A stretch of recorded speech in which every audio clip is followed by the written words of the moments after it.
So hello everyone, welcome back to my channel. आज हम ninth question discuss करने जा रहे हैं काइनेमेटिक्स के एमसीक्यूज का।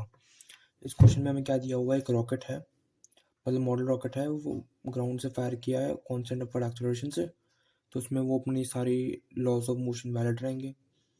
तो इसमें क्या है कि 1 सेकंड के बाद यहाँ से एक ड्रॉप, वो मतलब एक बोल्ट को ड्रॉप किया है यहाँ से 1 सेकंड के बाद।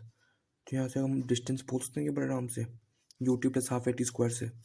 ए एक्सेलरेशन मान लिया हमने, तो यू तो इनिशियल जीरो था, तो ए बाय 2 आ जाएगा, राइट।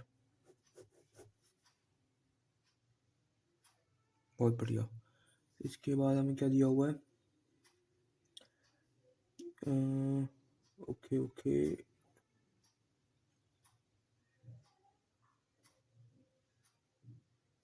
हम पहला क्वेश्चन पढ़ते हैं, acceleration of the rocket while ascending. तो हमें एक्सेलरेशन निकालनी है, इसके लिए कुछ ना कुछ गिवन होना चाहिए, तो हम वो देखते हैं।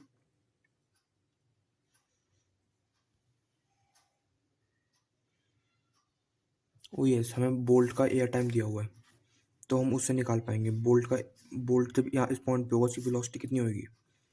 वेलोसिटी होगी इसकी A, right, U plus A T से। तो बोल्ट की भी इनिशियल वेलोसिटी ऊपर को वी इक्वल टू ए होगी, और वो नीचे आ गया एस।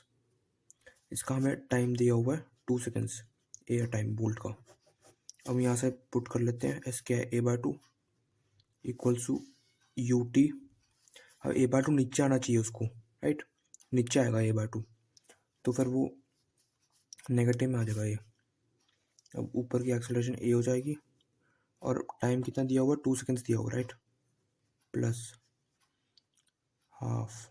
अब एक्सेलरेशन टू ग्रेविटी भी नेगेटिव में है, तो यहाँ -10 आएगा इंटू टी स्क्वायर कितना हो जाएगा 4, minus a by 2 equal to 2a minus, तो ये 20 आ जाना चाहिए। तो ये करके सॉल्व करके 5a/2 20 आ गया। तो यहाँ से कैंसिल आउट, ए की वैल्यू आ जाएगी बड़े आराम से 8। तो इससे हमारा ए ऑप्शन तो सही आ गया। अब हम बी ऑप्शन देखते हैं। Fuel of the rocket was finished at height 100 metre. तो फ्यूल ऑफ रॉकेट कहाँ पे खत्म हुआ है, फ्यूल ऑफ रॉकेट खत्म हुआ है 4 seconds after the bolt is dropped, ठीक है। तो यहाँ से मतलब ऊपर और चला गया। अब ये डिस्टेंस कितना हो जाएगा, एस, ये हो जाएगा ए बाय 2, ए कितना था हमारा 8 था, तो ये 4 हो जाएगा। अब ये 4 सेकेंड्स और ऊपर चला गया। 4 सेकेंड आफ्टर टोटल टाइम कितना हो गया फिर 5 सेकेंड्स।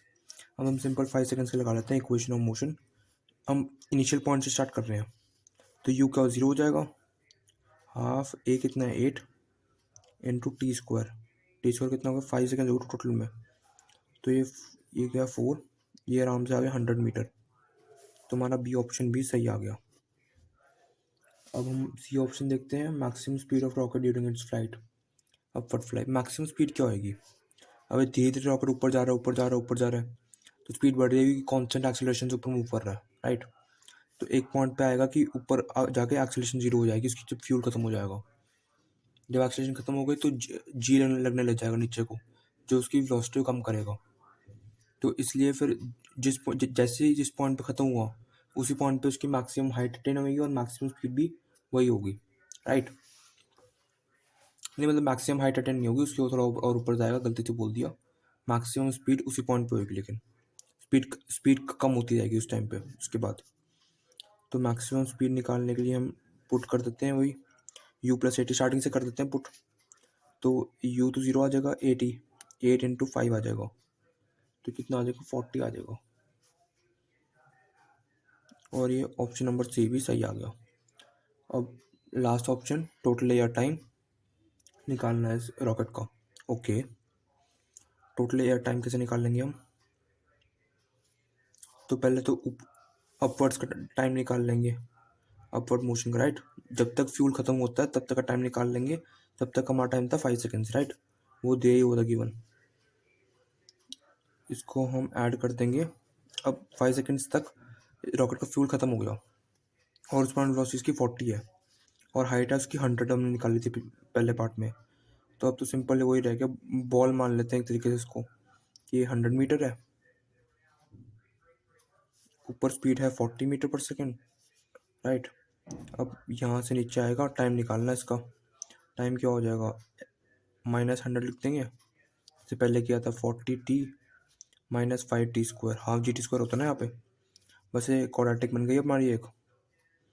तो 5 से वो डिवाइड करते 5 से, t² minus 8t minus 100, right, equal 0। 100 नहीं आएगा, उसका 20 आएगा। 5 से डिवाइड लगाएंगे ना, 20 आएगा यहाँ पे। t² माइनस अपना ये कैसे ब्रेक होगा, हाँ 10t plus 2t minus 20, right. t minus 10 plus 2t minus 10, तो t की वैल्यू 10 आ जाएगी। एक -2 आएगा, वो तो इंक्लूड नहीं करेंगे, 10 आ जाएगा। और 10 आ जाएगा, t2 आ जाएगा 10, t1 प्लस t2 कर देंगे फाइनल के लिए, t डैश आ जाएगा हमारा 15। तो ऑप्शन नंबर डी भी हमारा सही आ जाएगा। अब देखो, इस टाइप के क्वेश्चन आने की ना एडवांस में बहुत पॉसिबिलिटी होती है। एडवांस में ऐसे आते हैं कि मतलब जो जितने भी मल्टीपल चॉइस में पार्ट्स होते हैं वो तो आसान होते हैं, लेकिन फिर वो थोड़ा लेंथी चला जाता है, और एक भी स्टेप में आपने गलती करी तो बाकी ऑप्शन अफेक्ट करते हैं वो। तो इस टाइप क्वेश्चन आने के चांसेस होते हैं एडवांस में। Thank you.